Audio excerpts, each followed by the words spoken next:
Good morning, students. Today we will discuss the part 6 of your chapter number 4 agriculture. बच्चे हमने इसमें सारी जो फूड क्रॉप्स हैं या कमर्शियल क्रॉप्स हैं, सारी प्लांटेशन क्रॉप्स हैं, वो सारी डिस्कस करी थी लास्ट वीडियोस में. And today we will discuss the next topic agriculture development. Agriculture development, development का मतलब होता है किसी भी चीज में इम्प्रूवमेंट, प्रोग्रेस, विकास. तो हमने अब यहाँ बात करनी है कि एग्रीकल्चर में कितनी इम्प्रूवमेंट हुई, कुछ नया हुआ, कोई डेवलपमेंट्स हुई. तो what they were. First, increase the production. First improvement यही थी, डेवलपमेंट यही थी कि प्रोडक्शन बहुत बढ़ गई. Second, improving irrigation facilities. Irrigation की फैसिलिटीज बहुत ज्यादा बढ़ गई, नई नई फैसिलिटीज आ गई. Use of fertile and high yield variety of seeds. जो सीड्स जो यूज करने शुरू कर दिए फार्मर्स ने, उनसे जो फर्टिलिटी थी बहुत ज्यादा बढ़ जाती थी लैंड की. लैंड को भी नुकसान नहीं होता था और जो हमारी प्रोडक्शन होती थी वो भी ज्यादा होती थी comparatively. Fourth, the ultimate aim of agriculture is to increase food security. जो हमारा एग्रीकल्चर का मेन एम है वो यही है कि फूड सिक्योरिटी को बढ़ाना. Use new technology. नई नई टेक्नोलॉजीज आ गई हैं अब एग्रीकल्चर में. जो पुरानी चीजें हैं वो अब खत्म हो गई हैं, नई टेक्नोलॉजी यूज की जाती है. Use new farming method. बहुत सारे मेथड्स आ गए हैं फार्मिंग के, वो मेथड यूज किए जाते हैं जिनसे टाइम भी कम लगता है और प्रोडक्शन भी ज्यादा होती है. यहाँ पर मैं आपको बात कर रही हूँ आपके साथ a farm in India. India में जो फार्मिंग सिस्टम है उसके बारे में, इंडिया में जो फार्म है उसके बारे में बात करेंगे.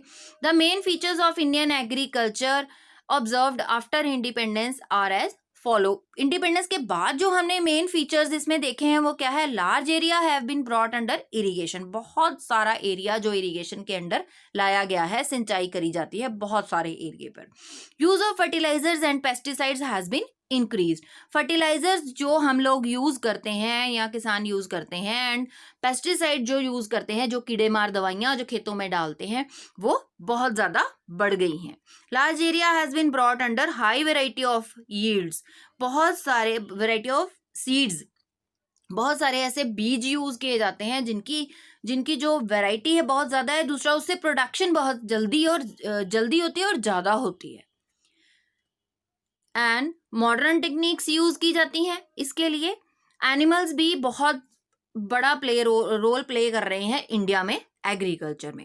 Major parts of agriculture depend on monsoon rain. India में जो बेसिकली एग्रीकल्चर है वो मॉनसून रेन पे डिपेंड करता है. अगर तो बारिश अच्छी हुई तो प्रोडक्शन बहुत अच्छी होएगी, अगर बारिश अच्छी नहीं हुई तो ऑब्वियसली प्रोडक्शन अच्छी नहीं होएगी. Food crops are the major parts of production. India में जो प्रोडक्शन का बहुत बड़ा हिस्सा है वो है फूड क्रॉप. सबसे ज्यादा फूड क्रॉप्स उगाई जाती हैं यहाँ पे. This is Indian farming system, या इंडिया का जो फार्म है वो ऐसे हैं. सेकेंड, हम बात करेंगे a farm in USA. Here we will compare the farm in India and farm in USA and make the difference between both of them. The farmer in USA farms are as follows. The farmers in USA work like a businessman, not like a farmer. India में farmer की तरह होते हैं, किसानों की तरह काम करते हैं, पर यूएसए में जो फार्मर्स हैं वो बेसिकली बिजनेसमैन की तरह काम करते हैं कि वो कोई बिजनेस कर रहे हैं. The average size of a farm is much larger. हमने पढ़ा था कि स्मॉल फार्म भी होते हैं इंडिया में, बहुत छोटे, जो छोटे किसान हैं वो छोटी जगह पर भी खेती कर लेते हैं, पर जो एवरेज रेशो है यूएसए में वो बहुत बड़ी है फार्म की. Adequate measures are taken to control that can damage the crops. अब वो अपनी फसलों को उगाने के लिए जो कुछ भी कर सकते हैं, जो कुछ भी तरीके उस पर इम्प्लीमेंट कर सकते हैं वो करते हैं. And they used tractor, seed drill, leveller, combine, harvester, thresher to perform various agriculture operations. बहुत सारे एग्रीकल्चर काम करने के लिए ये इन सारी चीजों को यूज करते हैं. कहने का मतलब जो ट्रेडिशनल फार्मिंग मेथड हैं जैसे इंडिया में यूज किए जाते हैं वो वहां नहीं किए जाते. बेसिकली मशीनरी यूज की जाती है. And a grain are stored in automated storage और dispatch on market agencies. Grain को स्टोर करने के लिए भी उनके पास बहुत अच्छी फैसिलिटीज हैं जहां पर उनको स्टोर करा जा सकता है जिसमें ग्रेन काफी लंबे टाइम तक खराब भी नहीं होता. और उसको मार्केट में डिस्पैच करने के लिए भी उनके पास बहुत सारी फैसिलिटीज हैं. तो हमने दोनों को कंपेयर किया. This is a picture of USA farm.